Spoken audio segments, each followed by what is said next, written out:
ఒకానొక ఊర్లో ఒక పెన్సిళ్ళు తయారు చేసే ఒక వృద్ధుడు ఉన్నాడంట. కొన్ని సంవత్సరాల నుంచి అతనికి పెన్సిళ్ళు తయారు చేసే అలవాటు ఉందంట.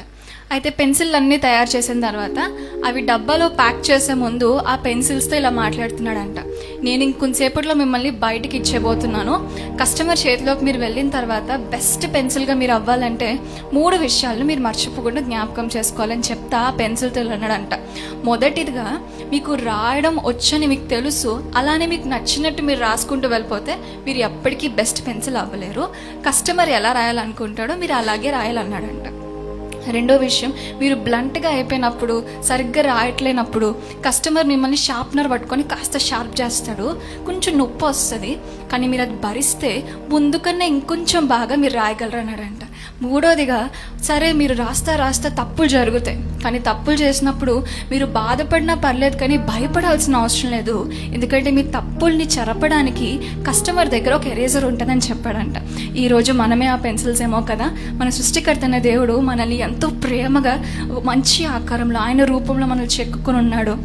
అయితే మనం కూడా చాలాసార్లు లోకంలో మనం జీవిస్తున్నప్పుడు ది బెస్ట్గా ఉండాలనుకుంటాం. మనం మంచి క్వాలిటీ లైఫ్ని మనం జీవించాలని మనం ఆశపడుతూ ఉంటాం కదా. సో అయితే దేవుడు ఈరోజు మనకి ఇచ్చే 3 చిట్కాలు. ఆ పెన్సిల్కి ఏ రకంగా అయితే అతను ఇచ్చాడు, ఈరోజు మనతో కూడా దేవుడు మాట్లాడుతున్నాడు కదా. ఏమని? మొదటిదిగా, మీకు నచ్చినట్టు మీరు జీవితాన్ని కాకుండా మన జీవితాన్ని మన దేవుని చేతిలో మనం సమర్పించుకున్నట్లయితే, ఆయనకి ఇష్టకరంగా మనం ఉన్నట్లయితే మన జీవితం ది బెస్ట్ లైఫ్గా అవుతుంది. 2, ది బెస్ట్ లైఫ్ కావడానికి కొన్నిసార్లు కొన్ని శ్రమలను, శోధనలు దేవుడు మనకి ఇస్తాడు. అవి కేవలం మనల్ని షార్ప్గా చేయడానికే తప్ప మనల్ని కష్టపడడానికి కాదు. 3, కొన్నిసార్లు తప్పుడు నిర్ణయాలు తీసుకుంటూ ఉంటాం, తప్పుడు ఆలోచనలు పడిపోతూ ఉంటాం, బాధపడతాం. దానికోసం మనం బాధపడినా పర్లేదు, కానీ అయితే భయపడొద్దని చెప్తున్నాడు. ఎందుకంటే 2000 సంవత్సరాల క్రితం మన కోసం మన దేవుడు భూలోకం మీదకి వచ్చి మన కోసం రక్తాన్ని కార్చాడు కదా. అయితే ఆ రక్తమే మన పాపాలన్నిటికీ ఒక ఎరేజర్గా పనిచేస్తుంది, ఒక బెస్ట్ లైఫ్గా మనల్ని తీర్చిదిద్దుతుంది. హల్లెలూయా.